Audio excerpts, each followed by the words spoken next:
The need for air supremacy over the past 60 years has been an intermittent yet driving force in the development of fighter aircraft. And one by one, certain design and performance characteristics became the criteria against which new fighters were developed. Now, for the first time, a practical, multi-mission fighter emerges that balances all the criteria required for a successful fighter.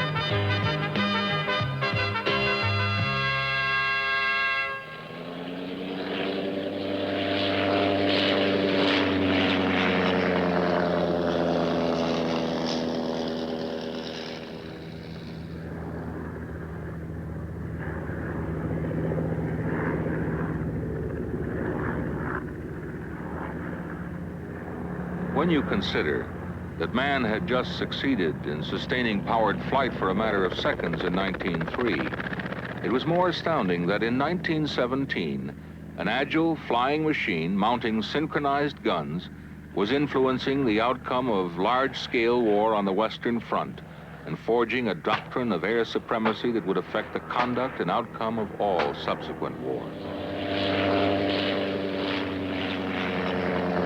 Air battles, ever since, have been won by aggressive pilots in aircraft that either enhanced or limited their chances for victory.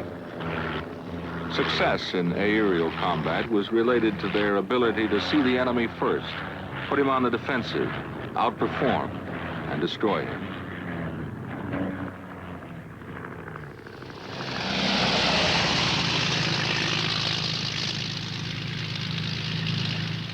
While the maneuverings of Lufbery and Immelman have not changed, design characteristics that would allow the pilot to keep track of the enemy once he was found, then outmaneuver and outlast him, were to influence the development and success of every fighter in the years to come. It took 20 years and the certainty of war in Europe to obsolete the biplane and cause the development of two all-metal low-wing fighters, the Me-109 and the Spitfire, each earning a legendary place in history during the Battle of Britain. Common to all fighters of boundary-conscious European nations, the Spit and 109 were both short-legged defensive machines. The Me-109 could outclimb and outdive the Spit, enjoyed some altitude advantage, had longer range armament, but visibility from its small canopy was quite poor. The Spitfire, with better visibility, was slightly faster, having excellent handling qualities and outstanding high-altitude maneuverability.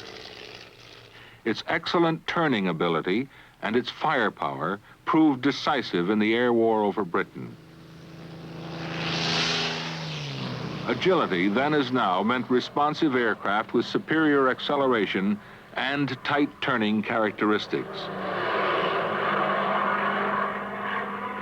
Beyond the skies over England, however, long-range strategic bombing missions deep into enemy territory were suffering dramatic losses for lack of escort protection the defensive fighter could not furnish. 3 U.S. fighters progressively solved this problem. Of the P-38, P-47, and P-51, it was the 51 with large internal fuel capacity that was able to accompany heavy bombers to the extreme limits of their operations. The Mustang combined the best climbing, turning, and diving characteristics of European fighters, had much improved visibility, and produced a kill ratio of 7-to-1. As the most versatile fighter of World War II, the P-51 added the criteria for endurance to future fighter development. In the Pacific, Japanese pilots were flying lightweight Zeros that displayed an exceptional combination of maneuverability and range, but could sustain little in the way of battle damage.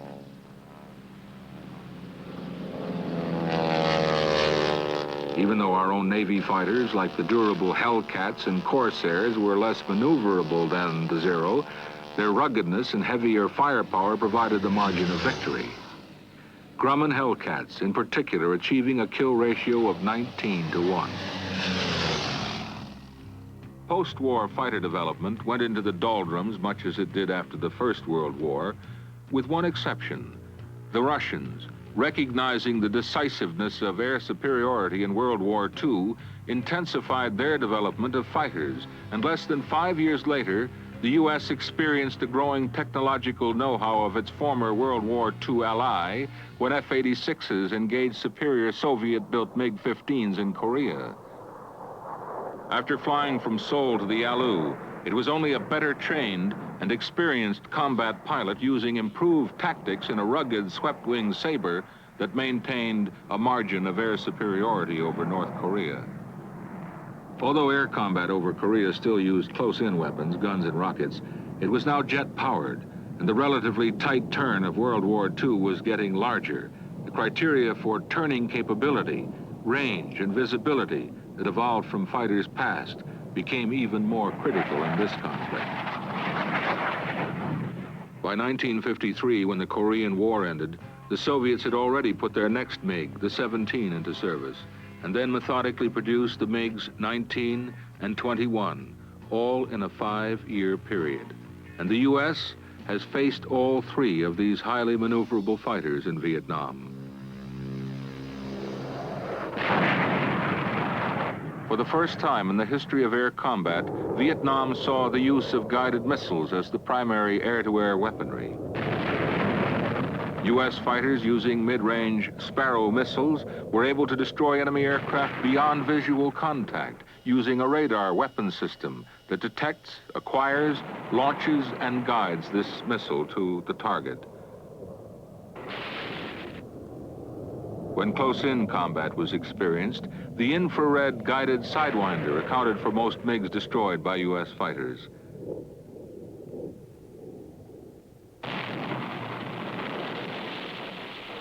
U.S. lead in this technology paid dividends in the early stages of air combat, but then the North Vietnamese reached parity by using ground-controlled hit-and-run tactics. Only improved command and control and intensified air combat training regained U.S. advantage. The F-4 Phantom just barely held its own in this electronically dominated airspace because it is an interceptor used as a fighter, finding it difficult to compete with a fighter designed as a fighter. Holding our own has been a matter of complicated tactics, intensive training, and 2 able men offsetting hardware deficiencies. This is an expensive and time-consuming remedy and would be futile if we found ourselves either without the time to accomplish it or up against an enemy with equal or superior skills coupled with better machines.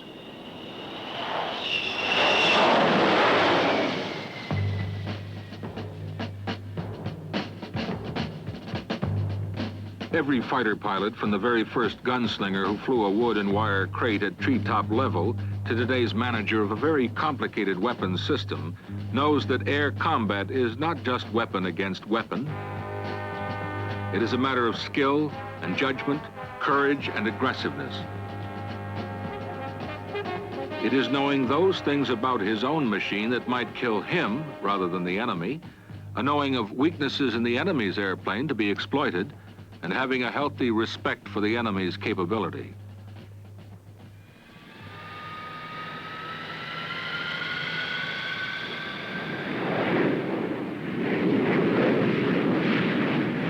There is little way for the layman to experience the air combat environment, but one way to capture something of this violence is to sense visual relationships using motion picture cameras, installing them where the viewer can account for his own airplane, the terrain, the horizon and sky, and the enemy all at once.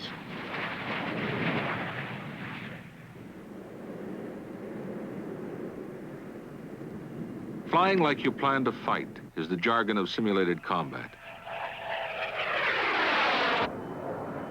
One man, in an F-8 against 2 in an F-4, Crusader against Phantom, standard Navy fighters. The imperative, find the other guy first.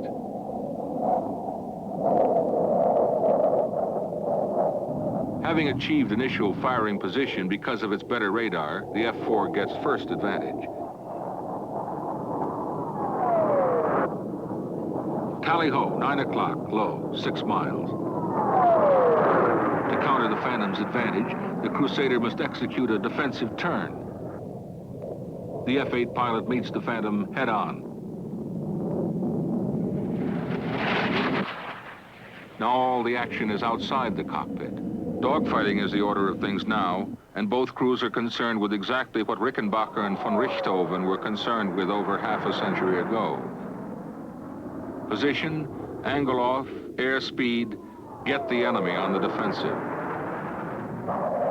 The fighter pilot does not always have the luxury of deciding how and when he will meet the enemy, but once engaged, there is but one alternative. Destroy him before he destroys you. The classic dogfight involving 2 or more jet fighters is a brief, fuel-consuming encounter at best and must reach its conclusion within several minutes. It is the engagement of last resort, the least desirable, most demanding way to fight for man and machine. Never underestimating his opponent, the fighter pilot must judge the maneuvering ability of his adversary during the first seconds of the engagement.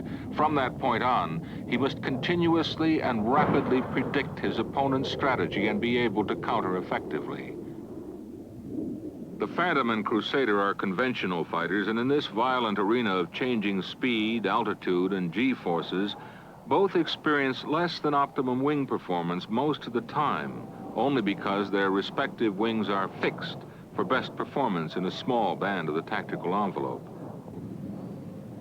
Their different energy levels give each distinct advantages at different altitudes, and this reflects on the skill of the pilot and the performance of the airplane as well. Keeping visual contact and never looking in his cockpit for one moment, he must also assess the effects of sun and clouds and include these in his own battle strategy. All this will occur during extreme and rapid altitude changes from the deck to 35,000 feet, and he will experience equally rapid and debilitating physical forces on his whole system from 0 to 7 Gs. While undergoing these conditions, he must not think about flying his own machine, or where the horizon is, or whether he's right side up or upside down, or whether the machinery is working or not working, whether it's stalling or not stalling. His whole consciousness glued to the enemy's airplane. During an average 120-second fight, he may get 2 or perhaps 3 brief opportunities to destroy his opponent. And in these seconds, he will have to select the most effective weapon at his disposal, fitting range, speed, and angle off to the circumstance of the moment. In his total involvement, he must never forget that enough fuel must be preserved to get back to home base. If the battle has not been joined and fuel reserves dictate disengaging, the fighter could be destroyed in its escape. Running out of fuel is tantamount to a kill for the opponent.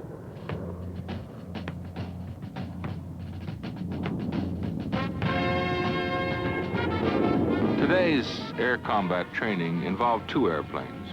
Tomorrow it could be 4 or 6. The goal is to teach the pilot every fighter tactic in the book, never to consider being on the defensive, to exploit and become one with his own machine, to exploit the weaknesses of the adversary and his machine.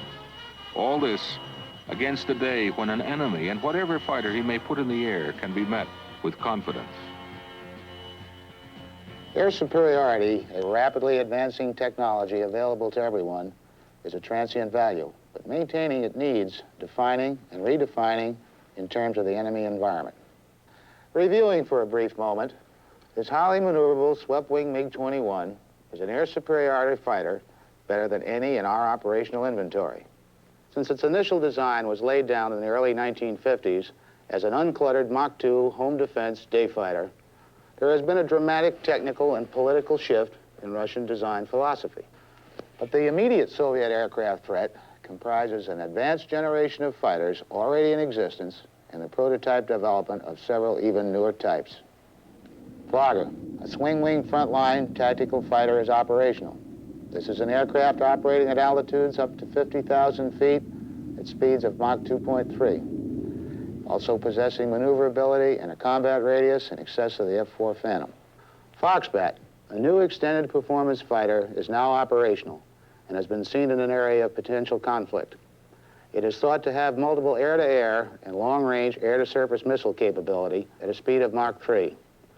More important, however, we currently have no fighter in our operational inventory that could consistently, if successfully, combat the Foxbat.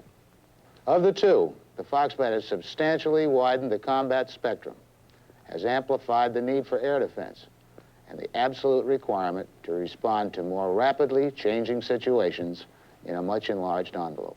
In the meantime, a much newer problem faces even our most contemporary solution to containing the broad spectrum of Soviet air threats.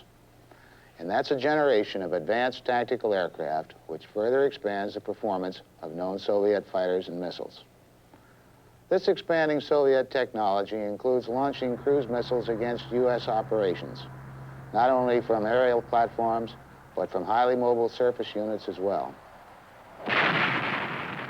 Nevertheless, the overall Soviet threat does not come as a surprise. It is a long-term product of determination and technological predictability. And while each element of the overall threat requires management, the largest responsibility for containing it lies in the realm of the fighter. Actual combat is the proving ground of last resort that tests the ability of fighting men and machines, a dynamic experience that isolates and emphasizes the need for improved aircraft that do not penalize either the air crew or the mission. So I think we do have shortcomings. I think the F-8, for the state of the art that it put forth, quite fine. But that was 15 years ago. We don't have that today. We need a new airplane to cope with a new threat, ECM and non-ECM environment. The threat has gone well beyond that. It's a multi-plane attack with a bunch of missiles, very coordinated, a lot of ECM, a very sophisticated attack, and it takes a tough system to handle it. Now, it's not a one-on-one situation. So I think the first thing that we should look for in a fighter, or in any airplane that we buy, is a real meaningful range. And I think 500-600 miles doesn't stick in my throat a bit. The airplane should be able to fight 500 miles away from the carrier. We need a fighter that's got endurance, it's got long legs. Part of any ACM engagement is fuel. That's where your performance comes from. The more fuel you have, the more you can dump that out the tailpipe to give you thrust. And that's one of the elements to winning the fight. And so, we plan our response to the threat, keeping in mind that the criteria for a successful fighter have never changed, the goal being to balance these against the technical capabilities of a potential enemy. We're going to change our style for a few moments to review those elements that evolution, experience, enemy, and environment prescribe as necessary to success in air combat if we are to emerge with any sense of confidence or security in these times. And so, taking some liberties, we're off to the beach.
This Tomcat, by the book and the convenience of animated time, has learned all the qualifications for a successful fighter that almost 60 years of fighter development has taken to achieve. His all-metal counterpart is the Grumman F-14, the Navy's new generation, no trade-off, no compromise air superiority fighter. Designed against exacting mission requirements, it draws the past, the present, and the near future together in a single combat machine.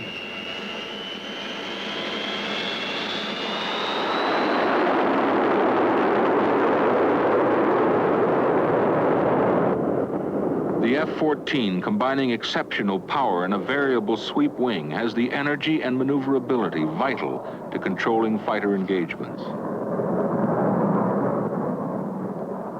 Tomcat's ability to automatically adjust its wing to its speed allows for unmatched agility in close turning combat. The initial impression is that a plane that size just can't turn like it does. We for years have been watching the threat type aircraft or simulation or the threat itself from over our shoulder because they can outturn any fighter we've had in Vietnam, F-8s and F-4s. So here we give a fighter the capability to turn.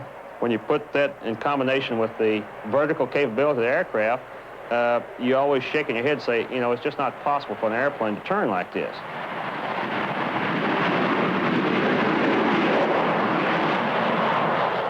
Undoubtedly, the swing wing has given the F-14 an almost unique capability in fighter aircraft. With the wing forward, you have a straight wing airplane that at real slow speeds, I'm really talking less than 200 knots, is a fantastic turning aircraft. It probably compares favorably with a T-28. With a wing aft, the airplane surprised all of us with the turn capability it has. If you look at it very simply, however, it's a delta wing airplane with a wing at 68 degrees. And delta wing airplanes are known turners. Tomcat's all-internal fuel capacity accounts for some of its size, gives it extended range and endurance, lets it take the fight to the enemy, and once engaged, has the combat fuel needed to win. The F-14 is its own tanker. It carries a bag of fuel, and in most cases is not required for tanking on the typical mission to get you way out there and get you way back. For instance, this airplane can leap off from the carrier with a fighter load, 4 missiles, spares, full gun, a couple of sidewinders, full internal fuel, no tanks, run out 350 miles, engage for 2 minutes at max AB, hustle back to the ship, hold overhead for 20 minutes, and land with 2,000 pounds of fuel. That's without tanking and no external tanks. This is at least twice the distances most of us are used to as far as a range for a combat situation in a fighter role off the carrier. The detection range of its AUG-9 weapons system is 3 times that of any in existence, allowing much earlier detection, initial positioning, first firing, and maneuvering for next advantage. The real capability that the F-14 has is multiple track of targets and multiple launch, simultaneous launch at several different targets. If you look at the way the Russians run their tactics, run their exercises, it's fairly obvious you're going to be faced with a number of different targets. This system can detect targets at ranges in excess of twice the range that an F-4 could do it, and can track multiple targets and shoot at those guys at really long ranges. It's really the only, I feel, viable weapon system to counter the Russian threat. Taking advantage of this versatile system, the Tomcat employs both number and variety of weapons. From Phoenix missile to Vulcan cannon, can punch hard at extreme ranges, close in, and anywhere between. The F-14 has some tremendous advantages over past fighters from a backseater's point of view. In the ACM mode, you can actually see out of this airplane. Visibility is unrestricted or nearly unrestricted in all quadrants. You can twist in your seat enough to see right between the vertical tails, which is a tremendous asset in a dogfight situation. Controllability is this fighter's trademark, at the maneuvering extremes of air combat to its behavior around the ship. An honest, safety-prone machine throughout its tactical envelope. I think one of the big advantages that the swing wing obviously is going to give us is the shipboard role. We've got an airplane that's going to come aboard ship at less than 120 knots with the design specifications on the landing gear as far as withstanding high sink rates. We've got an airplane that should have a very impressive safety record. When Tomcat is based ashore, its stall-like qualities allow it to land in 1,800 feet and get airborne again in 900 feet, completing the entire evolution in less than 3,000 feet.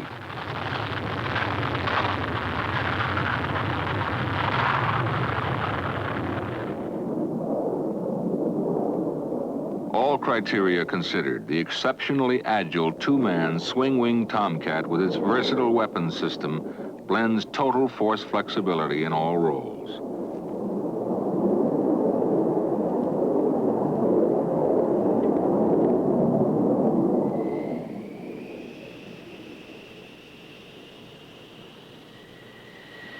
Since there are no points for second place in air combat, the F-14 is by design a criteria-conscious combination of hardware and performance that allows us to match wits with any situation an enemy might create now or in the near future.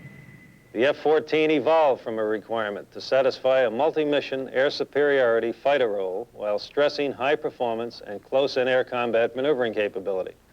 The F-14 can take the fight to the enemy and as a dogfighter can outperform any threat airplane flying today or postulated for years to come.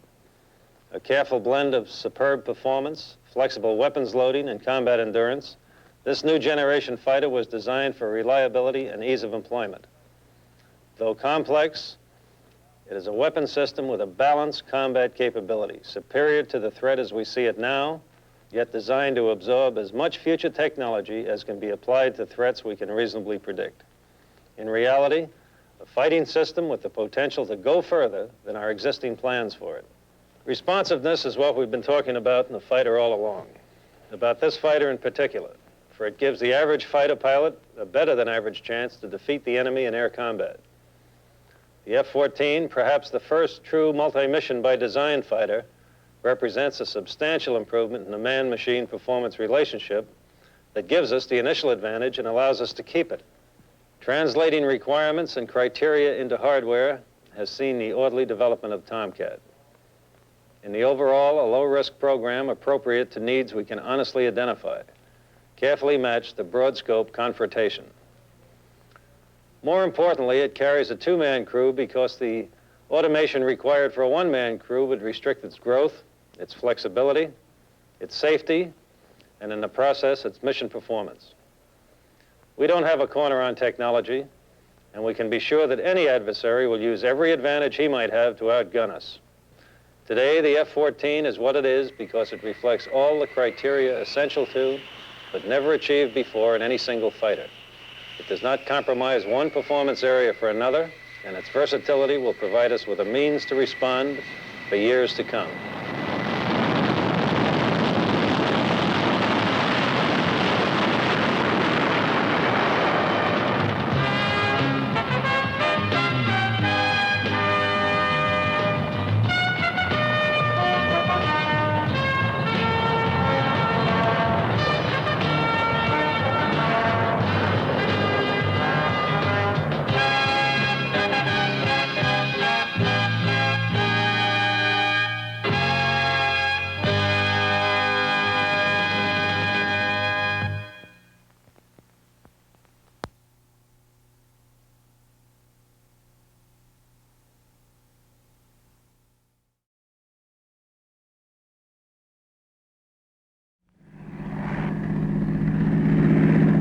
To achieve air superiority in the past, each nation tried to develop one fighter to meet the total tactical requirements of that time.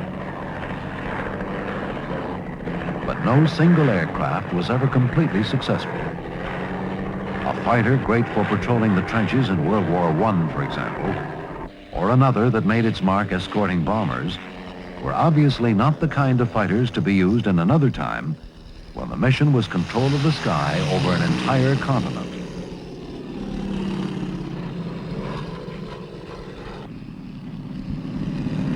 As new threats and new technologies evolved over the years, so did performance requirements for fighter aircraft, from Grumman Cat fighters during World War II to the F-9F Panther in Korea, the Navy's first jet fighter to see combat. The F-10F Jaguar, a Cat ahead of its time, was the first fighter with a variable sweep wing, a concept which was to pay off 25 years later. In between, Grumman designed and built the F-11 Tiger, a long-time favorite of the Navy's Blue Angels, and the Super Tiger, a Mach 2 version which set a world's altitude record. Each of these fighters was designed to meet the threat of its day. But what of today? The late 70s and 80s. Today, long range, agility, heavy firepower, and mission versatility are essential to dominating the total air combat environment. And only one aircraft, the F-14 Tomcat, has the means to put it all together.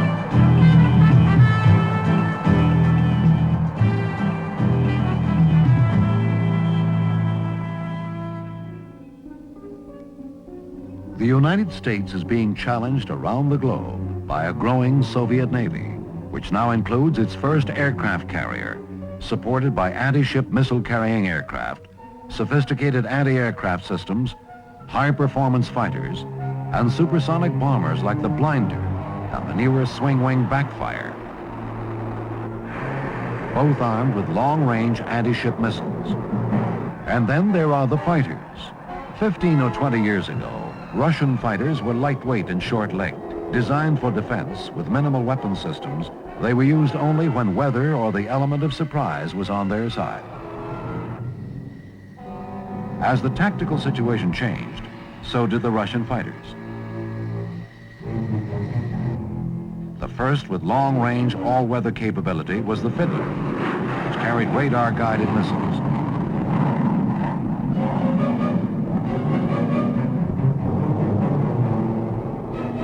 The Fiddler was followed by the Foxbat, a Mach 3 high-altitude fighter, also armed with guided air-to-air missiles and a look-down, shoot-down fire control system. The trend towards swing-wing fighters is evidenced by the Flogger and the latest Russian fighter, the Fencer, which can stand off, locate targets, and fire away with long-range guided missiles. And finally, there is the Soviet long-range cruise missile, launched and guided from aircraft or ocean-going ships. This, then, is the threat. And the F-14 Tomcat is the only fighter, now or projected, that has demonstrated the ability to counter it. With its AUG-9 weapon control system, the F-14 can track up to 24 targets at ranges in excess of 100 miles and guide 6 Phoenix missiles at 6 different targets at the same time. It can destroy targets in an electronically jammed environment at any altitude and without ever seeing them. Without the F-14 AUG-9 system, the Navy would require 75% more fighters for fleet air defense. The AUG-9 provides high-altitude target interception and look-down, shoot-down performance for intercepting low-altitude targets as well. Phoenix missiles fired from 10,000 feet, for example, have scored lethal hits on targets flying just 50 feet above the surface of the water to avoid radar detection.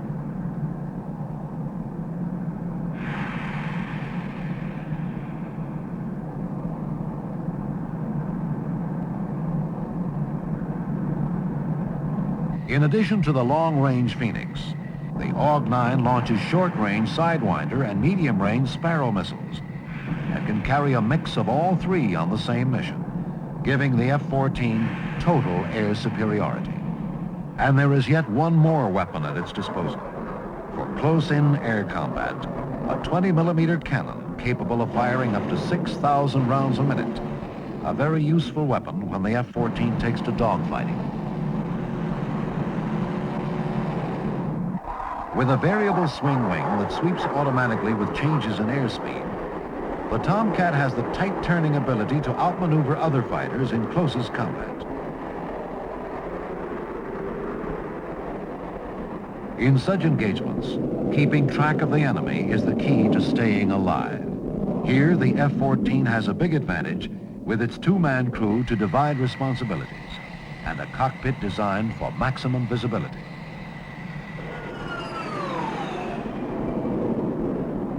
In training exercises, the F-14 has faced a variety of opponents, each selected because of its dynamic maneuvering capabilities or similarity to known enemy-type fighters.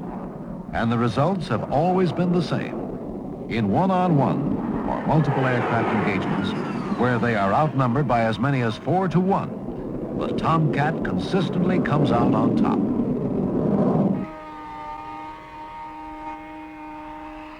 Now fully operational, F-14 squadrons are deployed with the 7th Fleet in the Pacific and with the 6th Fleet in the Mediterranean.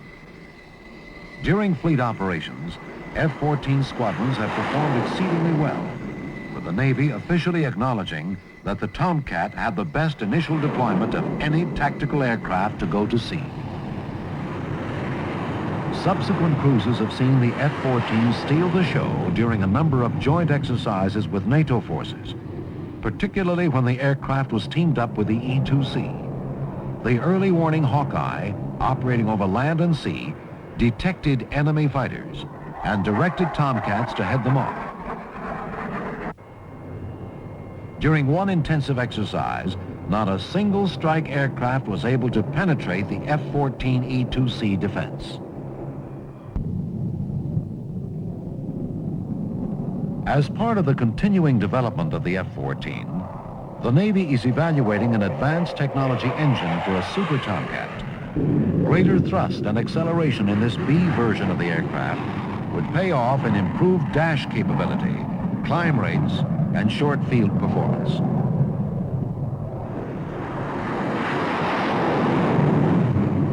An air superiority fighter, by its very nature, must be able to fulfill a number of roles in a superior way. Today, to counter the impressive array of Soviet weapon systems, this kind of superiority means fleet defense against missiles and aircraft, surface ships and submarines. It means fighter escort, target and barrier patrol, interdiction, and dogfighting.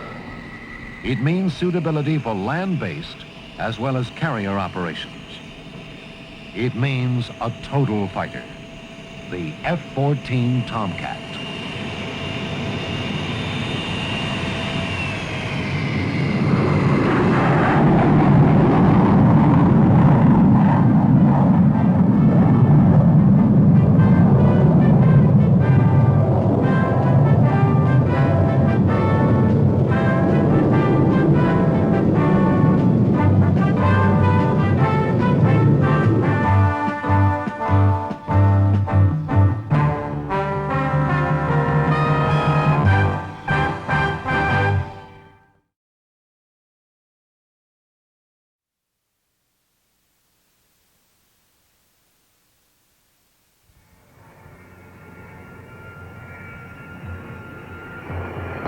Gypsy 206, Tomcat, I'm on manual.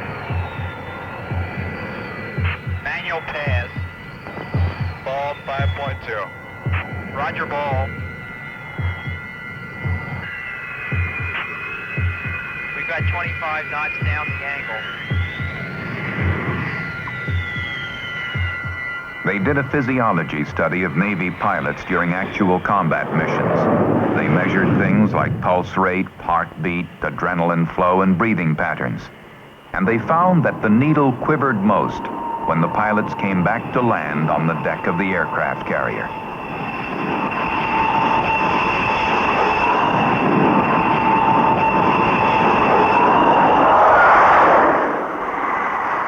Putting 20 tons of airplane on a patch of heaving, rolling carrier deck created more tension and pressure than dodging surface-to-air missiles, even among the most experienced pilots.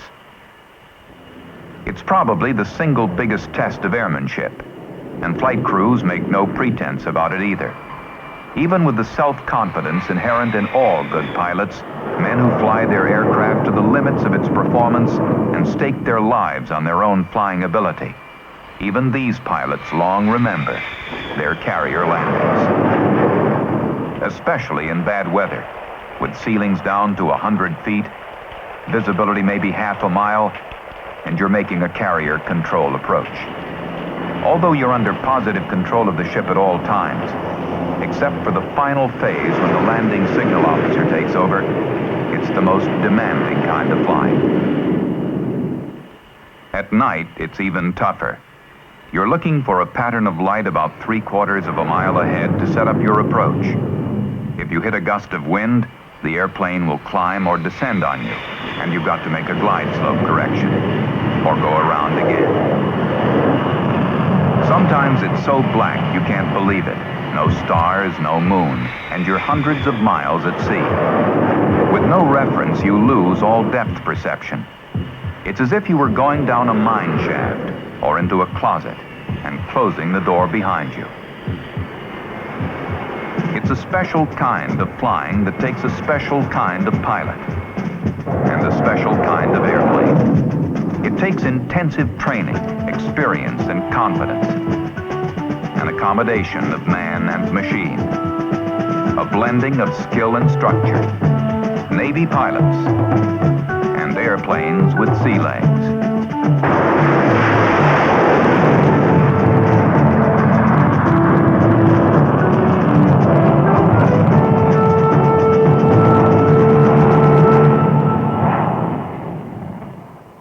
Much has been written of the Carrier Task Force and the evolution of the carrier itself as a self-sustaining weapon system that is the heart of naval aviation.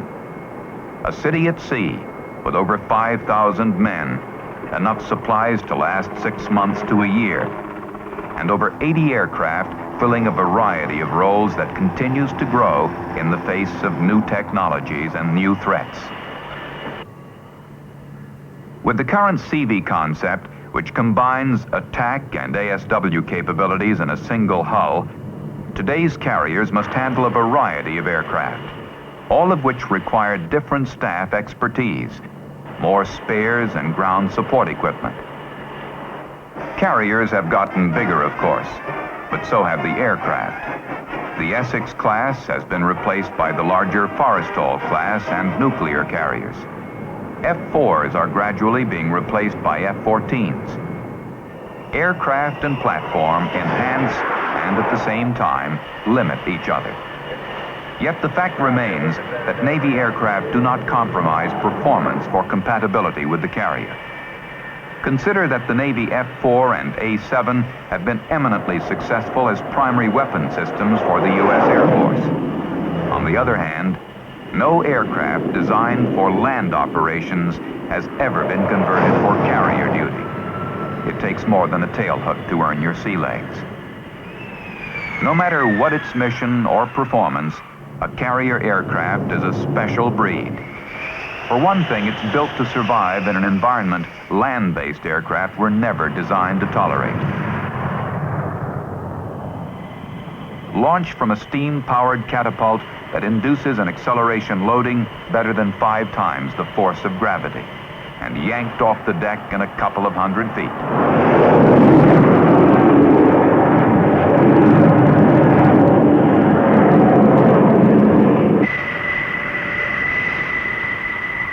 As one pilot put it, it's like you're inside a slingshot, and you're in tension, waiting. Then they let go, and you're shot into space like a little BB. You go from 0 to 160 knots in 2.5 seconds, with no runway left over. Once airborne, performance varies with the specific aircraft and the mission at hand. A typical mix on the CV today calls for 3 attack squadrons, 2 fighter squadrons, early warning, reconnaissance, and electronic countermeasure aircraft, as well as the means to counter the growing submarine threat. It's a total maritime responsibility. Since the carrier operates a safe distance from shore and can move 50 miles or so between launch and recovery, each airplane must carry additional fuel to complete its mission and get back to the ship. And each airplane must also carry enough gas to give pilots a few extra shots at the deck, if need be.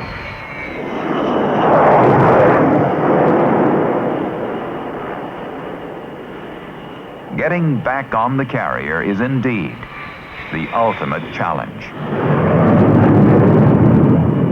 It's precision flying, but no one even pretends to be a soft lander. You fly until the deck comes up, and you hit it in what has loosely been described as a controlled crash, immediately applying full engine power in case you fail to snatch the wire.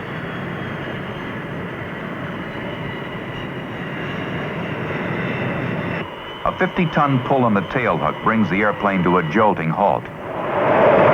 Everything wants to keep going forward, and for a second or two you think it will. But the backlash quickly nulls itself out. That's the way it was designed. A carrier airplane is a rigid structure, but like all structures, distorts under load. It twists and bends every time it leaves the deck and every time it returns. You can't see it, but when the landing gear hits, the whole fuselage bends momentarily under the impact, and the wing tips want to reach down to the deck. The gear itself literally springs back after impact and imparts a reverse loading on the structure. Quite a difference from land-based aircraft, which descend at a reasonably flat angle and flare into a smooth landing with runway in front of them as far as the eye can see. And a little extra help when you need it. By comparison, a carrier landing calls for a slow, steep approach with engines and flight systems synchronized for maximum controllability. Exceptional over-the-nose visibility is essential to pick out the visual landing aid system, or meatball, and to establish the correct lineup so critical for safe landing. The aircraft must also be especially responsive to changes in thrust and attitude. And slow approach speeds are desirable because they give the pilot more time to make corrections. Coming in at 115 knots instead of 140, say, might not seem like much. But the fact is, every knot counts, and slower is safer. Carrier airplanes use about 10% of the runway required by land-based aircraft and are designed to hit the deck at sink speeds up to 25 feet per second, about 3 times the speed and 9 times the impact energy of a typical land-based aircraft. To take these kinds of loads requires a heavy-duty landing gear and supporting structure, an arresting hook system integrated with the fuselage to withstand a deceleration force up to 6 Gs on some aircraft, and a fatigue life that will see the entire structure safely through some 6,000 carrier landings. Before ever getting to the carrier, of course, individual airplanes are subjected to rigorous static, fatigue, and dynamic tests to verify structural integrity from zero load to failure.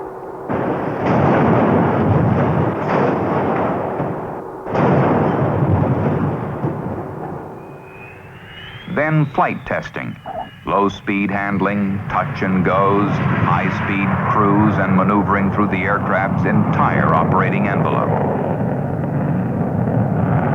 Carrier suitability tests at the Navy facility at Patuxent River, Maryland, and Lakehurst, New Jersey, include everything from catapult launches and arrested landings at various conditions and engaging speeds to barricade arrestments.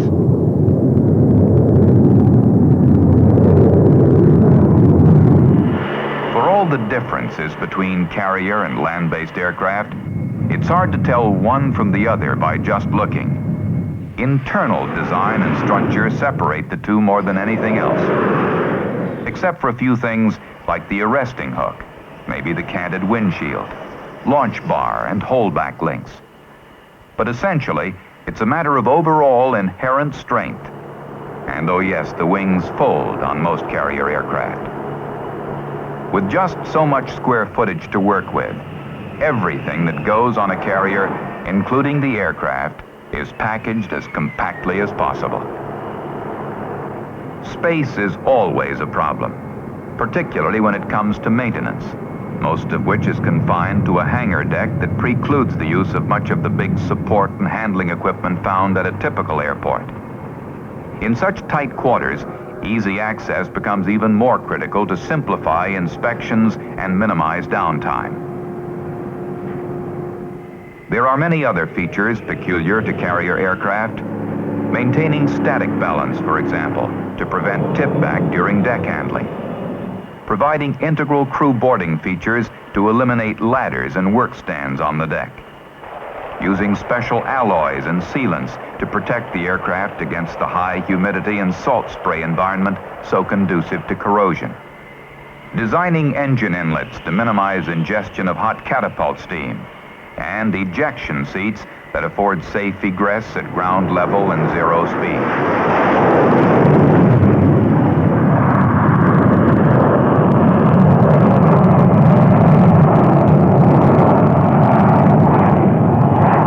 In terms of performance, the requirement to fly slowly demands good handling characteristics.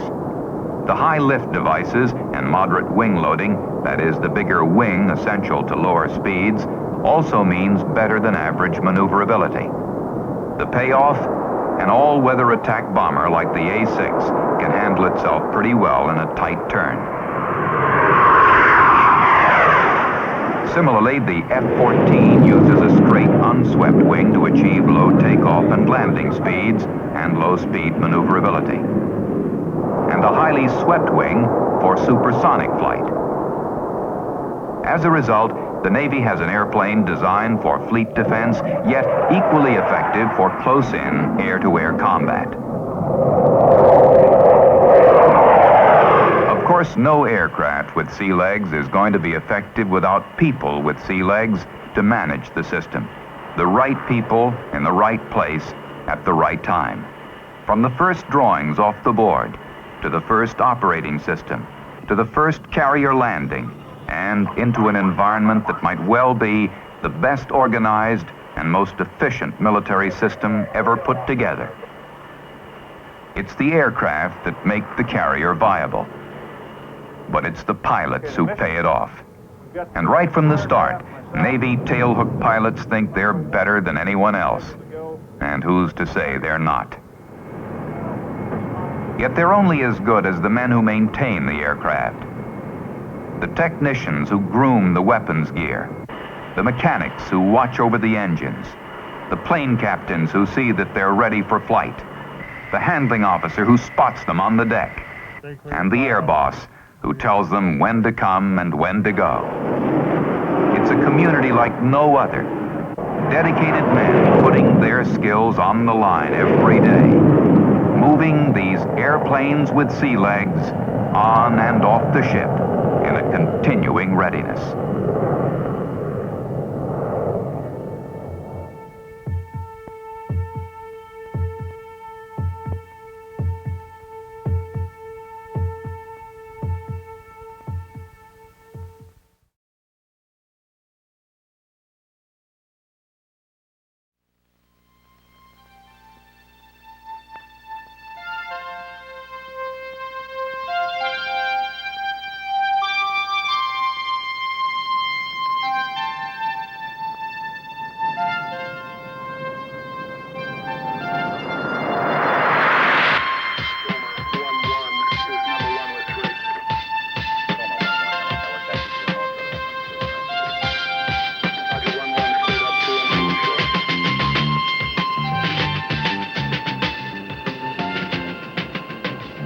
After 2 years of joint military and DoD planning, an evaluation of new short-range air intercept missile concepts, including the all-aspect IR missile and air combat maneuvering tactics, was conducted at Nellis Air Force Base, Nevada. Navy F-14 Tomcats and Air Force F-15 Eagles took part in the exercise against a common adversary, the F-5E. The tests, known by the acronym ACE-VAL-AIM-VAL, are complete now.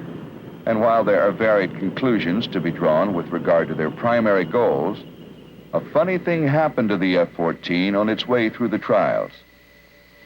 Designed at another time for another mission, the swing-winged, long-range interceptor more than held its own in the close-in 30-mile air combat arena at Nellis, excelled in several key performance areas, and in terms of operational readiness, proved to be a very maintainable aircraft.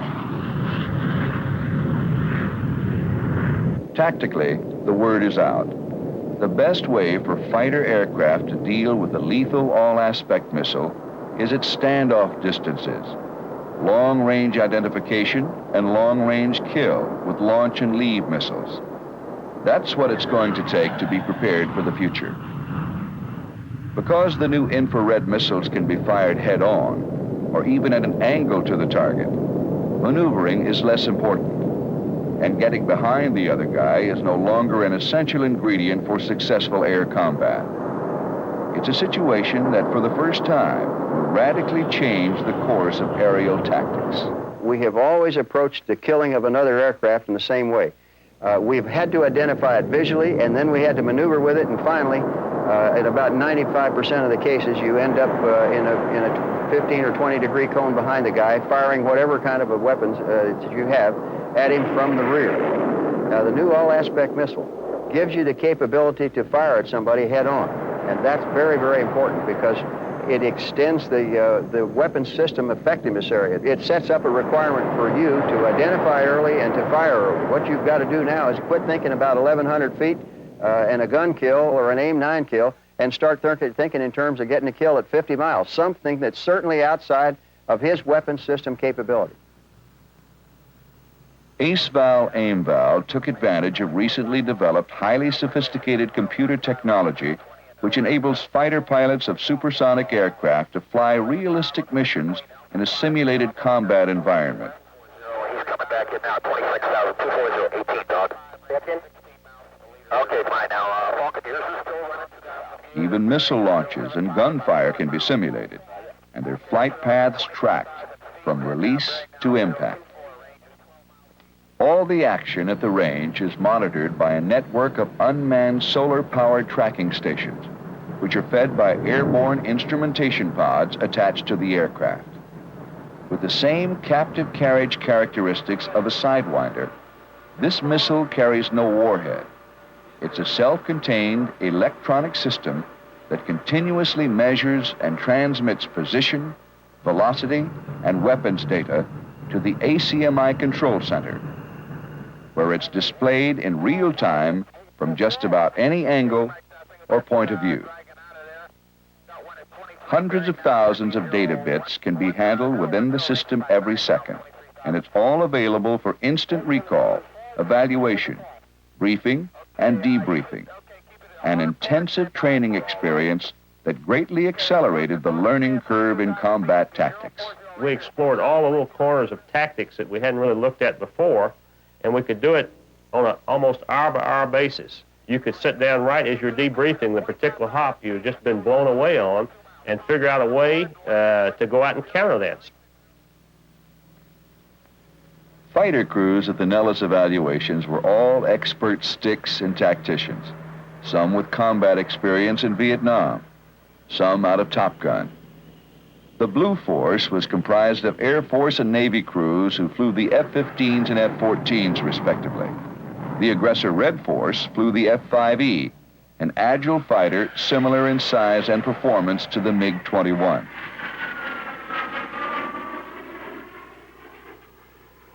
At Bravo, the basic rules of engagement. Radar cannot be turned on before entering the range.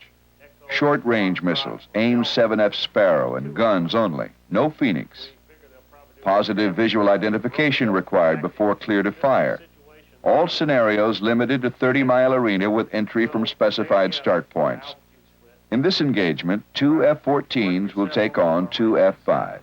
We'll charge towards the northern bogey, okay? And GC will give us the altitude and so on. I'm going to remain about 22,000. I'll try to lock this guy up. You press, go ahead and turn in on this guy, try to blow him away, and I'll chase the guy that's dragging back toward the rope as this guy tries to hook me. You ought to be able to get him before he gets me. All right. Go with today. Brace for the kill bump. Right. Inflate. Wouldn't inflate. Blue sky. Not shut. Into Mackenzie Light? Nope.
Falcon's man is on his 230 at 6.5 miles, going south still. They're both together down there. I had Foxtrot Prime. The break line, can't find him. Okay, dog, look on the 230 going west now, it looks like. No Angels. Falcon hits the miss, Falcon, due west. Miss, Falcon. A launch bill, Falcon. You got to kill, Falcon. Good kill, Falcon. Keep going. Get out of there, boss. I'm coming back. Within an hour after each trial, the entire engagement is thoroughly debriefed. Despite their success in this engagement, there was no way F-14 crew members were going to take the F-5E lightly, not as long as she was carrying the all-aspect head-on missile. A far less sophisticated airplane, the F-5E suddenly became a very dangerous competitor at the Nellis range when armed with a launch and leave AIM-9L. I think what people have to recognize is that we are in a very limited in-game scenario here, but we're talking about visually identifying the other aircraft that we're fighting before we're allowed to shoot. By the time you got a positive identification, you were inside the lethal head-on envelope of that IR weapon. So a normal tendency for fighter pilots would be to design their tactics so that they didn't get into that lethal environment. However, we had to get into that lethal environment to do the test. We tried to act like we thought we would act in combat, with the big exception that we wouldn't have gone into most of these fights. You get killed too often.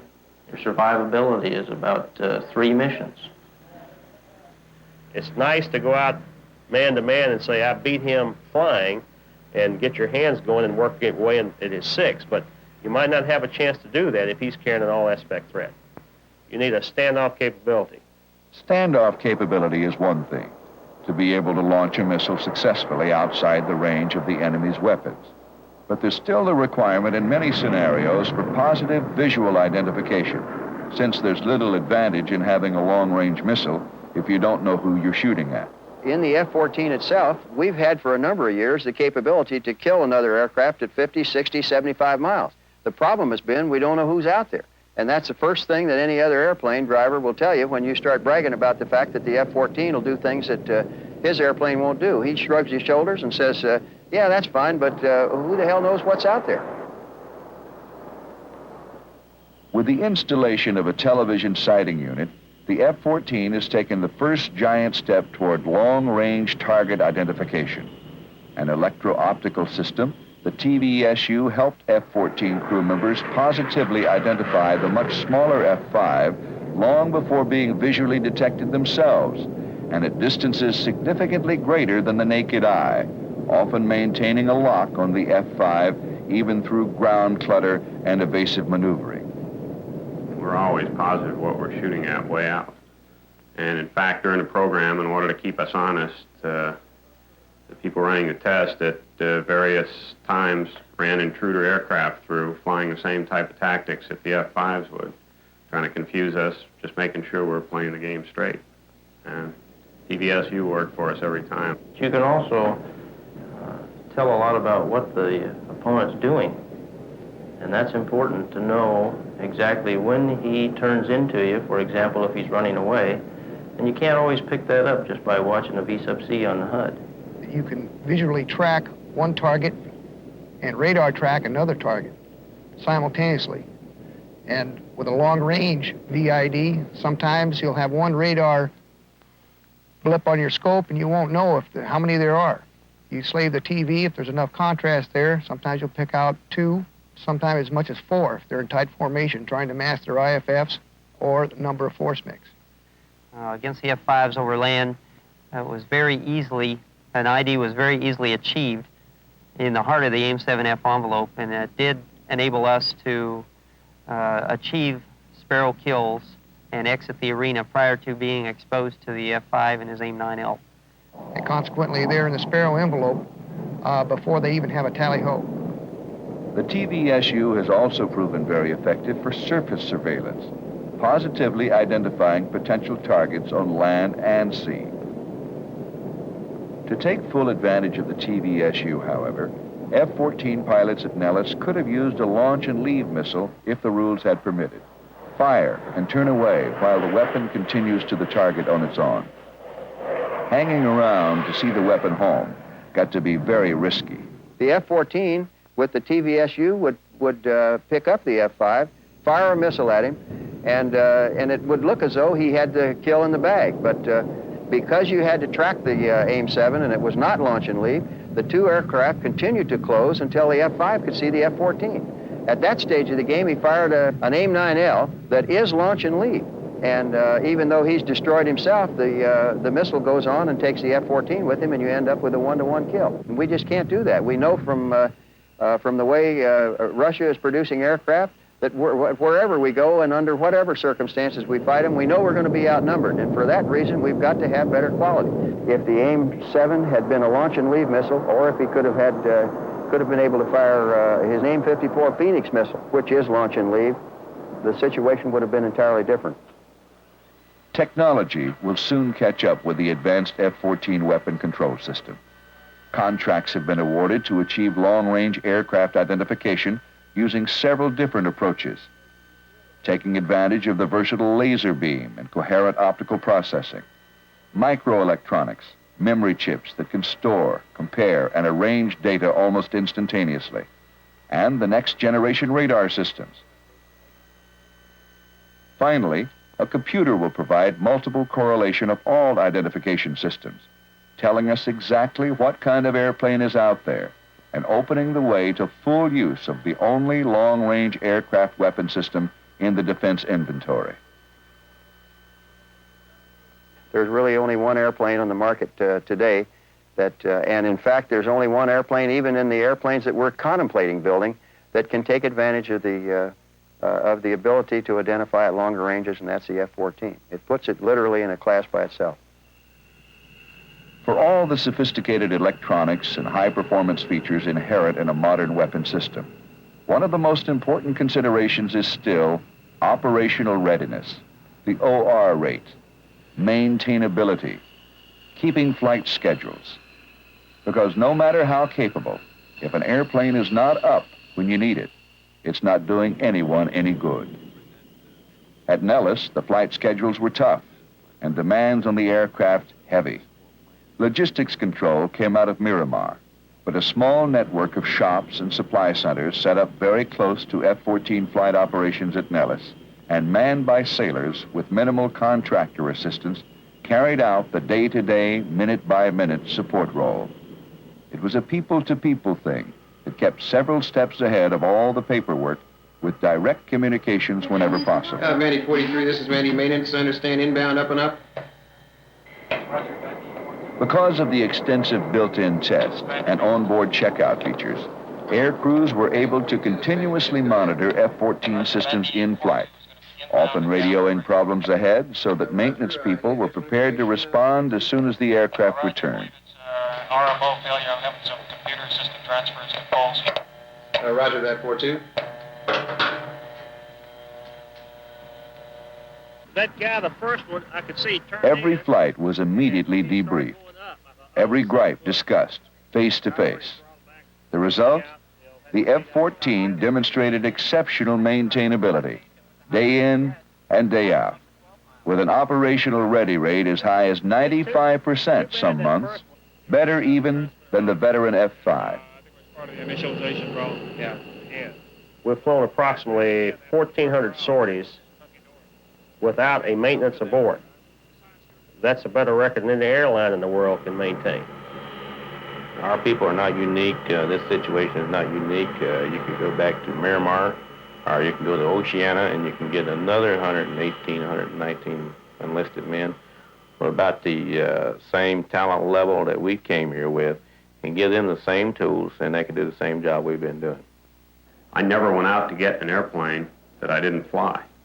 And that's something I've been flying both F-4s and F-14s for about 10 years now, and that's kind of unheard of. We'd come back from the hop, and it'd still be hard up and ready to go again. Anytime you can maintain a better than 90% OR rate, I don't care how good your support is, that speaks pretty well for the aircraft. In terms of aerial combat, both the F-14 and the F-15 performed impressively in the short-range visual environment at Nellis. However, the F-14 was operating in an area that represented only about 25% of its total capability. Even so, the Tomcat proved quite adept close in, outmaneuvering and outrunning the F-5 and hanging tough against the all-aspect missile. There's very little area that you can use in tactics to improve them to handle an all-aspect IR-equipped threat as we faced up here. I think you got to have hardware improvements now to handle that kind of threat. We need an airplane that can fire, such as the F-14, can fire a half a dozen Phoenix missiles on one pass and hit aircraft or cruise missiles or whatever the threat may be at different altitudes, go in different directions, different speeds, and that sort of thing. And I think that it's a unique capability that we've had since for the last 4 or 5 years, but one that is only now coming into its real importance because of the identification problem. The lessons learned from ACE-Val, AIM-Val will be the basis of much discussion and procurement decisions for years to come. Although the scenarios were limited and the realism compromised somewhat by the fact that no one, after all, was firing real missiles, few can discount the tremendous technology which made it all possible, or the dedication and expertise of a group of people who went all out to do a first-rate job in a very demanding environment, or the excellent performance of missile and aircraft systems that will be the first line of this nation's defense for years to come.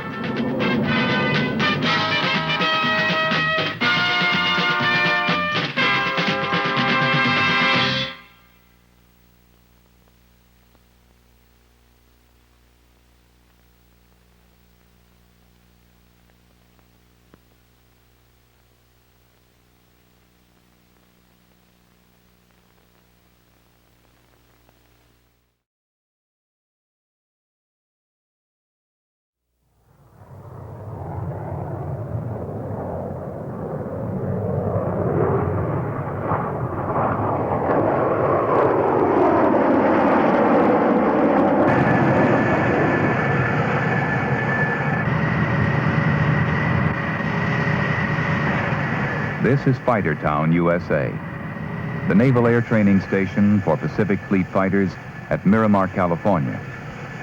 And for the past 15 to 20 years, the home of Phantoms, Skyhawks, and Crusaders. In this mixed population, some of which are still in the front line in the fleet defense, you can't find one aircraft that was not designed in the 50s, rolled off the production line in the late 50s and 60s, yet serves a practical purpose here in the 70s. There's something to be said for this kind of longevity, about American know-how, and about men trained to fly in combat.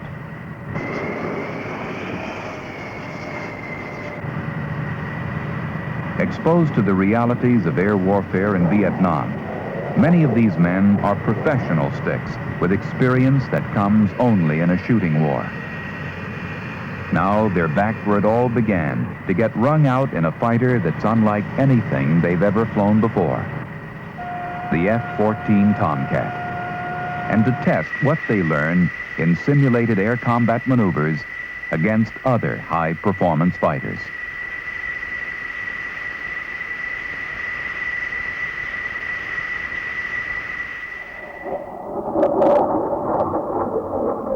Responding directly to combat lessons learned in Southeast Asia, the F-14 was designed to counter the growing threat of improved enemy aircraft and missiles launched from sea and air.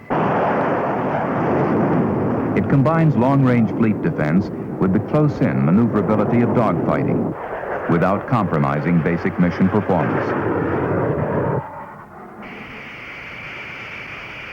The average pilot weaned on F-4s and F-5s is not easily convinced, however, that the F-14 can really do all that the tactics syllabus says. It takes a building of confidence in the overall performance of the F-14 and the pilot's ability to handle it. To begin with, there's getting used to a cockpit with lots of elbow room for a change, getting the feel of a flight control system and surfaces that move in unconventional ways, and learning all about the effectiveness of a variable wing for tight turns over a wide speed range.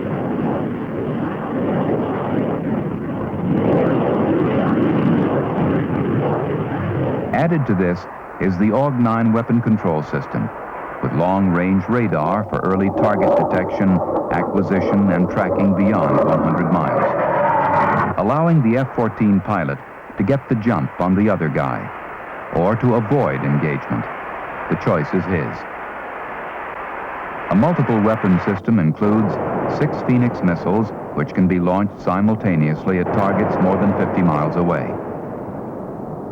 Then there's working as a two-man crew, dividing responsibilities that range from visual tracking and navigation to kill assessment in a tough ECM environment, with a computer to help the NFO process over 20 targets at the same time.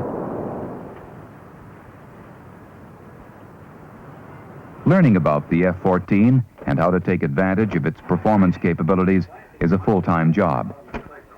Every working day, a routine of briefings and flying and debriefings. Beginnings before dawn and endings just short of midnight blur one day into the next. Soon enough, it's time to fight. Pilots new to the F-14 against tough gunfighters flying F-4s, A-4s, and T-38s. With the exception of the F-4, these are short-legged defensive fighters, yet all have a key place in the training environment because of their maneuvering capabilities. Many, like the Mongoose and F-5, have been souped up to closely simulate the performance of defensive enemy-type fighters. That the F-14 can outmaneuver and destroy any of these fighters is certain enough. But the pilot has to find out for himself, and dogfighting is one way to do it. Although only part of the F-14's overall capability, it's a good measure of the aircraft's performance under one of the most demanding fighting conditions a pilot is likely to face. The F-14 versus the T-38 is a lesson in defensive maneuvering, the T-38 being one of the tightest turning aircraft in the inventory.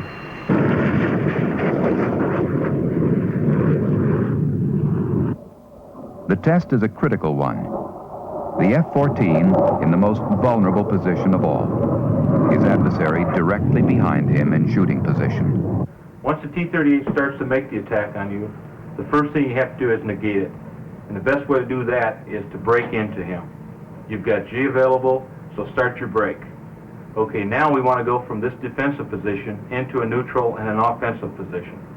The way we can do this with the F-14 is we can pick its nose up.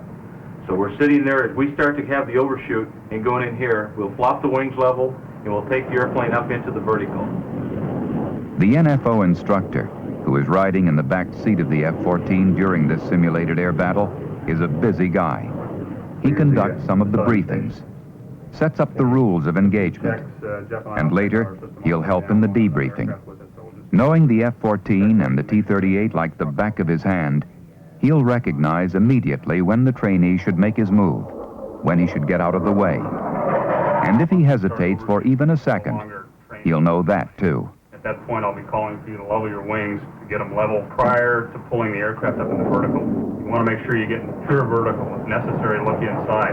At that point, I will be having my eyes on the T-38 during the whole maneuver, so you don't need to worry too much about keeping sight of them. Is there any chance the T-38 can out-zoom me up there and get me back? No way. As long as you get your burners let in here and get your nose into the vertical, the T-38 just can't climb up with you. The more he tries to come up with you, the more he's going to load that wing up. And as you can see, that wing is much less than yours, so he's going to lose a lot more energy. Therefore, he isn't going to be able to sustain up into the zone.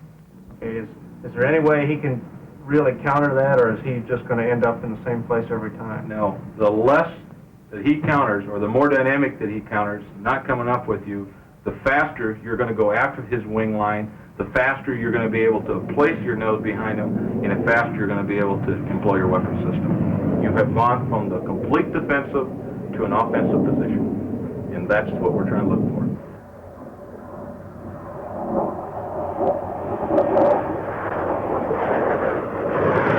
From the classroom to the real world of air combat maneuvering, and back to the classroom, where the instructor who flew the T-38 conducts the debriefing. I was sitting there at 15,000 feet, and you were coming around about 1,000 feet lower than that on my port side.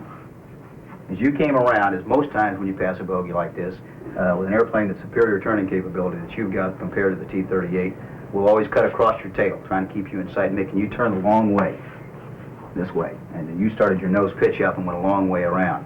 Now, what happened there is when you went across my tail, I lost sight of you. Denny had sight of you, and I spent quite a bit of time, and I think I arced probably up there when I was trying to... That's just about what it looked like, because as you came by down low, with your nose back down, re-accelerating, you had a terribly good early turn opportunity that the F-14 has. If you had the opportunity to pick me up immediately out of that turn, you could have gained a lot of angles. I was spending maybe too much time looking for you and not enough time driving the airplane. That's a possibility. You can definitely see the responsibility changes here as you pass. Communicate in the cockpit and let Denny pick up the padlock for you as you come back over the top until you can get your head spun around and get back inside of that bogey as it comes down low.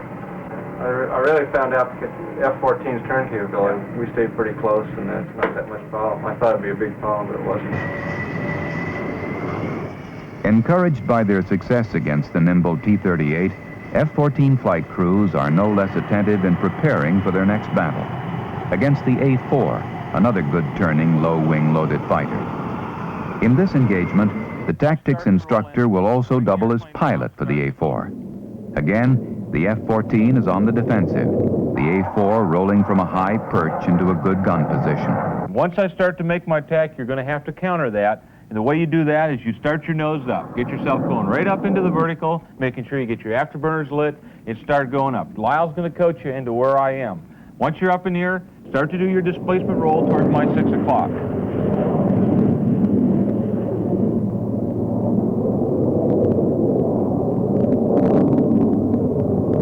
You're going to be sitting in there in a position like this. So then what I'll have to do is I'll have to counter that. Making sure you get your burners out right up in here. Now, once you have those out, start your attack. Try to make a kill on me. Once that I'm sitting there, I'll have to counter that. I'll have to bring the nose up, get up in there. Once you see that you can't make the attack, bring yourself right up into the vertical again, and then this is where you're going to really make your money. You're going to be back up over top of me. I will be out of energy. I'll have to bring my nose down. So you'll be coming over the top. You'll have a good position to start making the kill.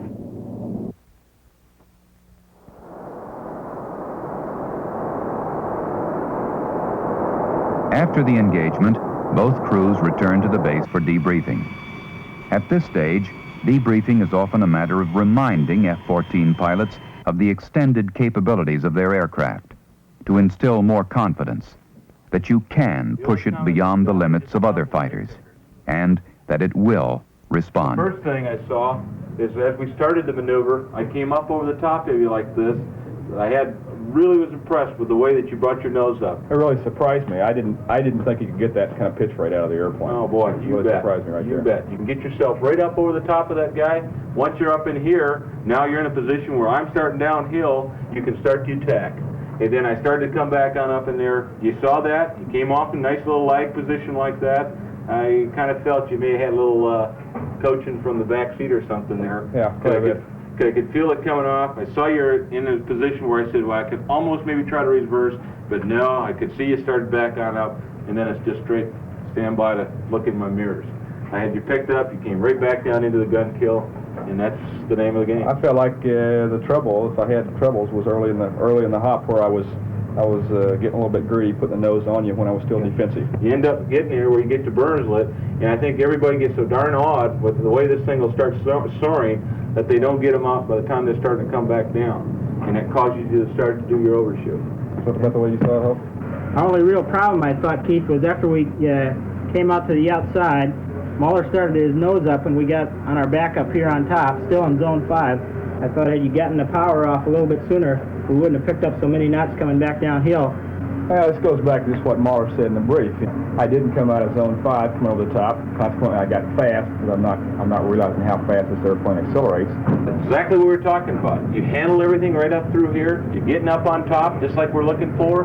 Back over the top of there. But right in here, you just got to believe it. You got to come.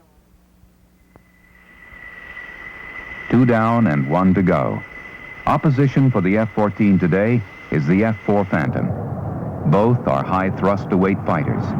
Both have a 2-man crew. Unlike the F-14, however, the Phantom has to fight at high speed to be effective, and thus is vulnerable to the tight-turning Tomcat. Both will use radar to find one another, then engage, starting from neutral, head-on. The F-14 is the aggressor. Now we sit there and start up into the vertical. Now he's going to make damn sure he's going to come up here with you. If he just sits there, rolls his wings down, and starts running on you or anything like that, straight lateral little turn, go on down and chase him. You'll have the energy to go after him, you'll be ready to go. If he picks his nose up, start smiling. You've got a good day ahead of you. How much of its maneuvering potential the pilot extracts from his F-14 will determine his success in this engagement. The trick is to keep his head out of the cockpit, to reduce his reaction time, to fly the airplane instead of watching over it, to spend less time with the machine, more time with the fight outside. You can be sure the instructor pilot in the F-4 knows what his adversary can do and how he's likely to do it. His job is to stay alive. Having heard it in the classroom, of course, is a lot different from being there. And after you've been there, there's a lot to talk about. Okay, Walt, this is where we picked him up, climbed up to his altitude, closed in, passed him down our left side, just like we briefed, and like we briefed, he zoomed. He peaked out about 30,000 feet, and we went up to about 28. But he was out of airspeed, and just like you said, just like we said, when we got his nose coming down predictable, we just put her right on him. I could not believe how little maneuverability he had left. You know, that you could see the airplane load back up, and you could see him start to get a little bit desperate. He just had nothing left. We just put the nose on him and closed. You know, I thought that the whole engagement was just pretty much cut and dried. It's like Mike drew it out in the blackboard before we went out there.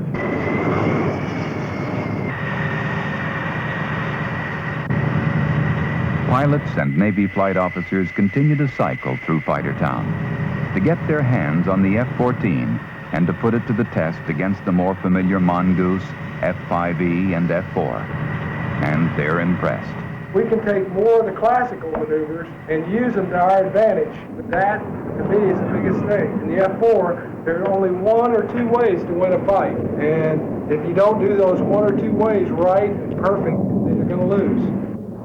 It's not a magic airplane that you give any plumber and say go out there and pull the thing around and it'll do what it needs to do. It just does things better. You can make up for a lot of mistakes and still survive or still get the shot. I've been in several fights 1-on-2 where the pilot is called sparrow shots, and I've never looked in the cockpit. Never looked in the cockpit. I just hit BSL, and he's got a lock, and he's called a shot because he's got all the information he needs on the heads-up display. Visibility is unbelievably important, and I think in this airplane, you can see people, you can stay alive. The F-14 just makes it easier, makes it possible to have more good fighter pilots just because the airplane performs so well. It's really amazing that we can just go out there and just take that airplane and say, we're going to do this to you, and go out and do it to it.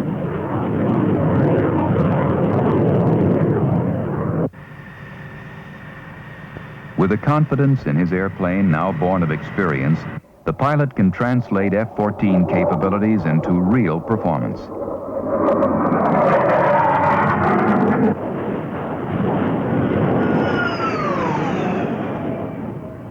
High thrust to weight and effective wing loading means the ability to stand the F-14 on its tail and, in one move, get into a 6 o'clock position.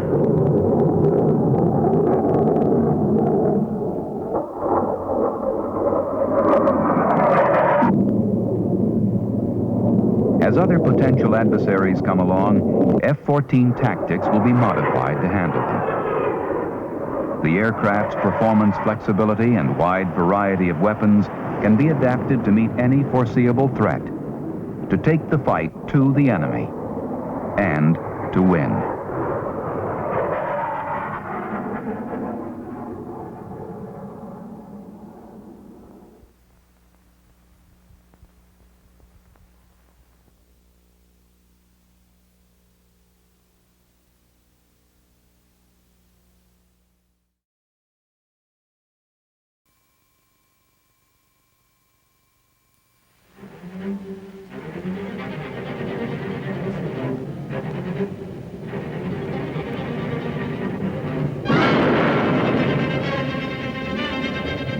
We're talking about a wide variety of threats. High-altitude supersonic bombers, low-altitude missiles, surface-to-surface missiles, and surface-to-air missiles. We have to be able to stand off and shoot at those guys. We have to be able to get in and protect that strike group. It takes a big airplane, it takes a big missile, it takes a lot of range. It takes these things in order to handle the problem. We know some airplanes, if they're going fast, they're not going to be able to turn with you real fast. If they're going slow, we know that they can turn, but they can't accelerate. There's no room for error. The decisions must be made now, and they must be made correctly. Otherwise, you miss the target, and you lose the war. Ask a fighter pilot what kind of fighter he'd like to have. And any pilot who's been around has to ask you first, what do you want me to do with it? Because if you want him to tangle with some guys at 40,000 feet over the airfield, that's one kind of airplane. If you tell him the enemy is 400 or 500 miles away and he has to go through AAA or SAM fire to get at him, that's another kind. If you want him to handle a Mach 3 overflight at 80,000 feet or defend against a coordinated attack by enemy bombers, electronic jammers, and cruise missiles, that's a different system again. The problem is, we don't have the luxury of an airplane for this and an airplane for that. And even if we did, what are the odds of getting the right airplane to the right place at the right time? So the need is for an aircraft that can fulfill many roles, that can meet the threat as it is and is projected for the future. An interceptor compatible with command and control systems, but also able to go it alone, and capable of long-range detection, tracking, and multiple target intercept. There's just one airplane that can do that kind of job without exception. The only really new fighter interceptor in the world today, the F-14 Tomcat.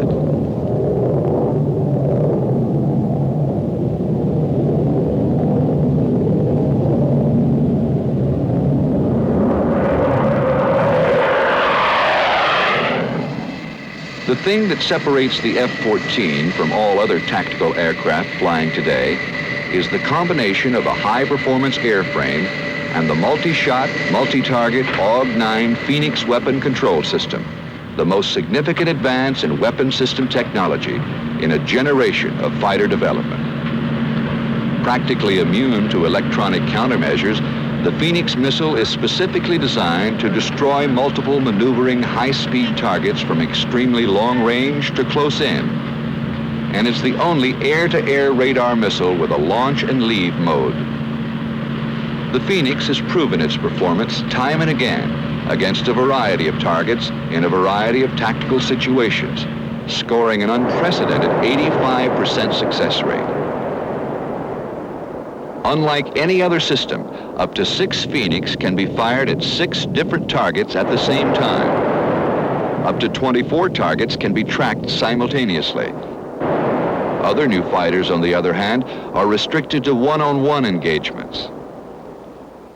Once the pilot or the crew has determined they're going to attack a target, they are stuck with that target. They can't see anything else. He has to stay in search.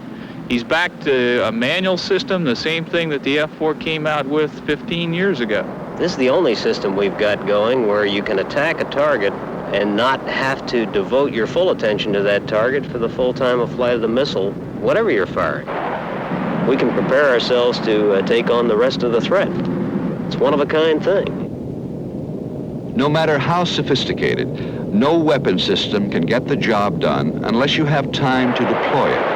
And this means early detection.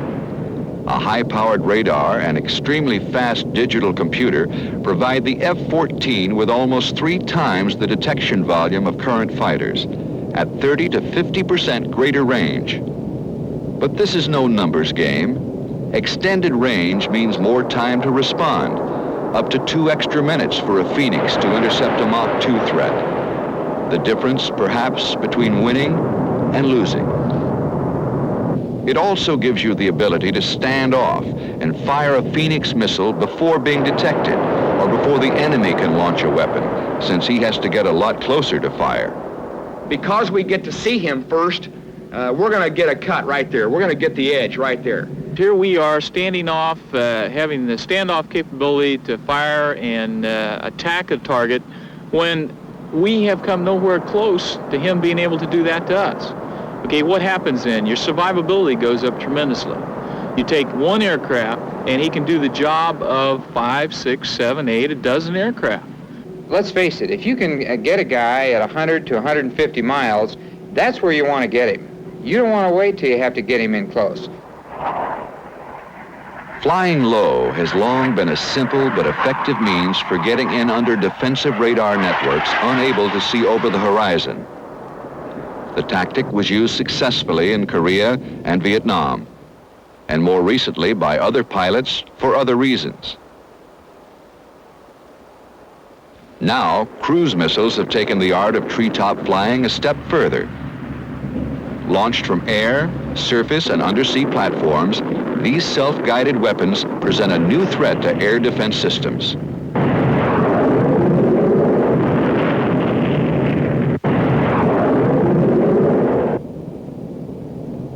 Within the state-of-the-art, only long-range airborne radar can pick up the low flyer in time to protect land targets and surface traffic.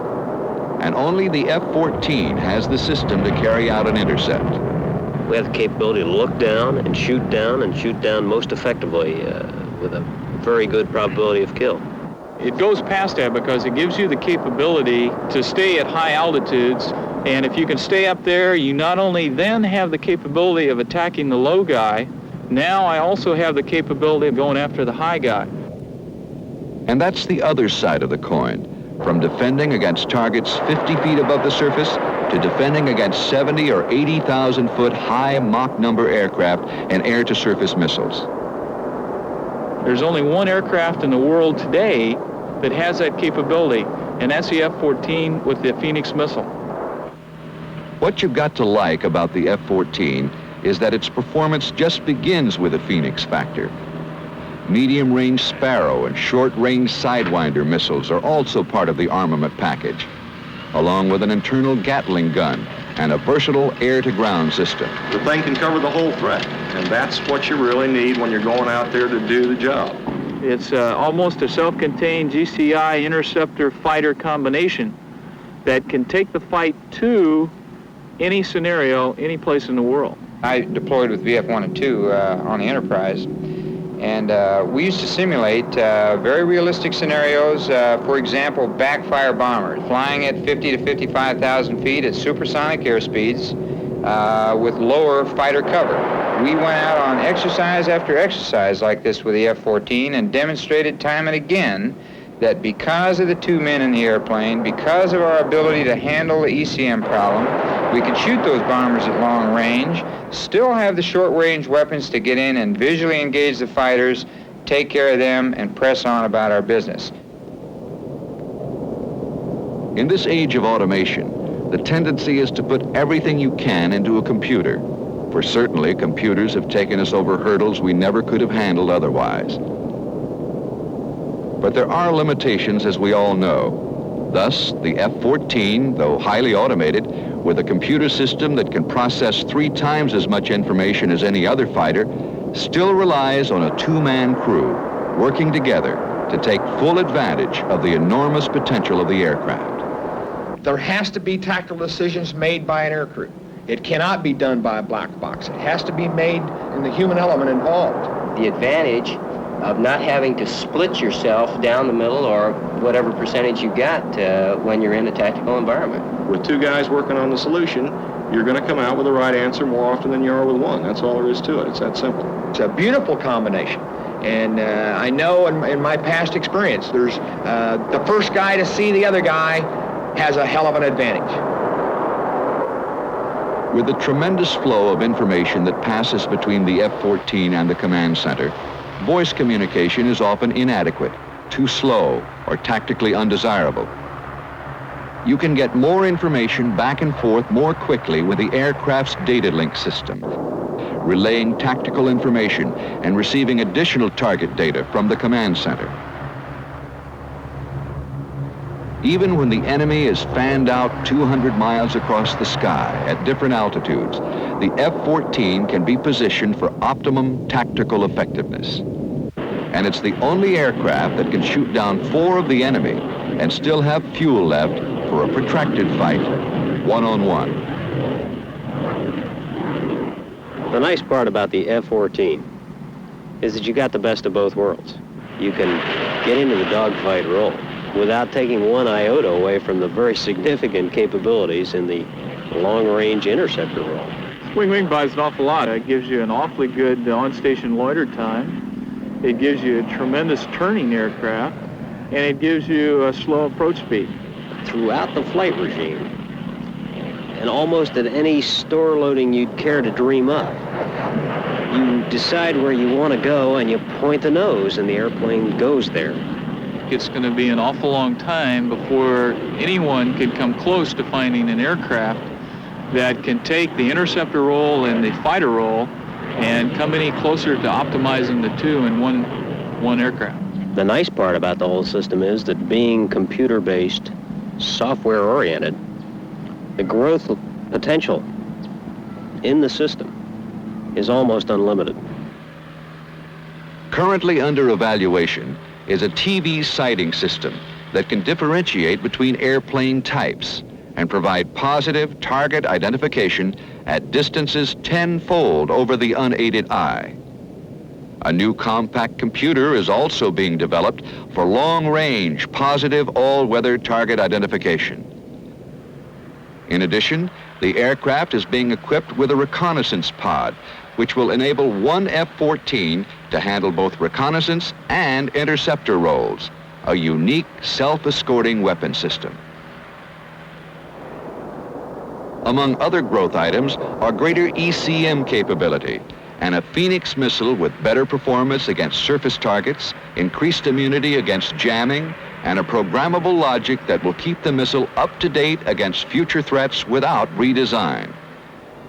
It's an ongoing process of development and refinement, tailoring an already formidable weapon system by taking advantage of its inherent growth potential, system flexibility, and new technology to stay one long step ahead of the threat. The F-14 Tomcat, a superior air defense interceptor for today and well into the 1990s.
too late. Officer the deck, turn the Nimitz into the wind. Aye, aye, Captain. Launch aircraft.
Grumman fighters were all named after cats. The Wildcat, Hellcat, Tiger Cat, Bearcat, Panther, Cougar, Jaguar, Tiger, and the Tomcat. In 1969, the Tomcat was named in honor of Admiral Tom Moore, Chairman, Joint Chiefs of Staff, and Admiral Tom Connolly, Chief of Naval Operations, here with Grumman President Lou Evans. Jim Rodriguez, a Grumman artist, and Norm Gandia, of Marketing and Business Development, were designing a brochure for the new F-14 fighter. For the brochure cover, Jim used his Siamese cat Tiki's paw prints as a signature. For the Tomcat, Norm Gandia wanted Jim to design a real tough cat, with a man-like body, wearing sneakers, boxing trunks, and he had to have 2 tails. He also had a 6-gun on his left side, the same location as the M61 cannon on the aircraft. The mackerel tabby was the stereotype of a tomcat. Jim found the perfect tabby in the parking lot of the town animal shelter. The cat was very friendly and posed for pictures on top of his car. Jim drew the tom and its markings, and finally arrived at the original versions in the first brochure, a tough and ready-to-fight tomcat, with drawings indicating its versatility, agility, and superiority. The Tomcat patch was next. Dick Milligan was the director of presentation services. He felt that the character should look more like a cartoon. Dick looked through a book of how to draw cartoon animals and found a lion cub sketch. Jim used it to draw a much simpler tomcat. To get the cat's expression right, Dick made faces in a mirror and came up with that smug look. Tom Wood, who was another Grumman artist, said to use stars and stripes for the background, with the Tomcat leaning on the stripes. The first logo was born. As a response to a challenge by the U.S. Air Force F-15 Eagle, Norm Gandia came up with the slogan, "Anytime Baby." It became the official slogan for the F-14 Tomcat, and now it's history.